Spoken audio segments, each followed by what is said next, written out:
English hell.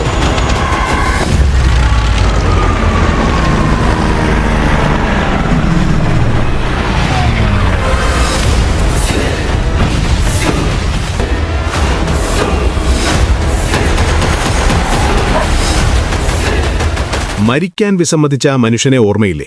2022 ആഗോളതലത്തിൽ തന്നെ വലിയ ചർച്ചാവിഷയമായ സിസു എന്ന ചിത്രത്തിന് ശേഷം ആ ഇതിഹാസം വീണ്ടും വെള്ളിത്തിരയിലേക്ക് എത്തുകയാണ്. യുദ്ധം അവസാനിച്ചാലും വേട്ട അവസാനിക്കുന്നില്ല എന്ന് തെളിയിച്ചുകൊണ്ട് സിസു റോഡ് ടു റിവെഞ്ച് ഇപ്പോൾ പ്രേക്ഷകർക്ക് മുന്നിലെത്തിയിരിക്കുകയാണ്. ആദ്യ ഭാഗം നൽകിയ ആവേശം നിലനിർത്താൻ ഈ സീക്വലിന് സാധിച്ചിട്ടുണ്ടോ എന്ന് നമുക്ക് പരിശോധിക്കാം. ജൽമാരി ഹലാൻഡർ സംവിധാനം ചെയ്യുന്ന ഈ ചിത്രം 2025 ഏറ്റവും പ്രതീക്ഷയേറിയ ആക്ഷൻ സിനിമകളിലൊന്നായിരുന്നു. ജോർമ ടോമില്ല വീണ്ടും ആഥാമി കോർപ്പിയായി എത്തുമ്പോൾ വില്ലനായി ഹോളിവുഡ് താരം സ്റ്റീവൻ ലാങ് എത്തുന്നു എന്നതാണ് ഈ സിനിമയുടെ ഏറ്റവും വലിയ പ്രത്യേകത. കഥയിലേക്ക് കടക്കുകയാണെങ്കിൽ 1946 രണ്ടാം മഹായുദ്ധത്തിന് ശേഷം സമാധാനപൂർണമായ ഒരു ജീവിതം ആഗ്രഹിക്കുന്ന ആതാമി കോർപ്പിയിൽ നിന്നാണ് ചിത്രം തുടങ്ങുന്നത്. തന്റെ പഴയ വീട് പൊളിച്ചുമാറ്റി സുരക്ഷിതമായ ഒരിടത്തേക്ക് പോകാൻ അദ്ദേഹം നടത്തുന്ന ശ്രമങ്ങൾക്കിടയിലേക്കാണ് പഴയ ശത്രുക്കൾ കടന്നുവരുന്നത്. ആതാമിയുടെ കുടുംബത്തെ ഇല്ലാതാക്കിയ റെഡ് ആർമി കമാൻഡറായ ഇഗോർ ഡ്രഗാനോ പ്രതികാരത്തിനായി തിരികെ എത്തുന്നതോടെ ചിത്രം ഒരു സർവൈവൽ ത്രില്ലർ എന്നതിലുപരി ഒരു റിവെഞ്ച് ഡ്രാമയായി മാറുന്നു. ഈ സിനിമയുടെ ഏറ്റവും വലിയ കരുത്ത് ഇതിലെ പെർഫോമൻസുകൾ തന്നെയാണ്. ഡയലോഗ്സിനേക്കാൾ കൂടുതൽ ജോർമ ടോമില്ലയുടെ കണ്ണുകളിലെ തീക്ഷ്ണതയാണ് കഥ പറയുന്നത്.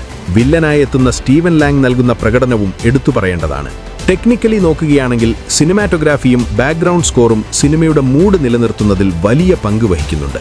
യുദ്ധാനന്തര കാലഘട്ടത്തെ വളരെ റിയലിസ്റ്റിക്കായി അവതരിപ്പിക്കാൻ അണിയറ പ്രവർത്തകർക്ക് സാധിച്ചിട്ടുണ്ട്. എന്നിരുന്നാലും ചിത്രത്തിന് ചില പോരായ്മകളും ഉണ്ടെന്ന് പറയാതെ വയ്യ. ആദ്യ ഭാഗത്തിലുണ്ടായിരുന്ന ആ ഒരു നോവൽറ്റി ഇവിടെ നഷ്ടപ്പെട്ടതായി ചിലപ്പോഴെങ്കിലും തോന്നിയേക്കാം.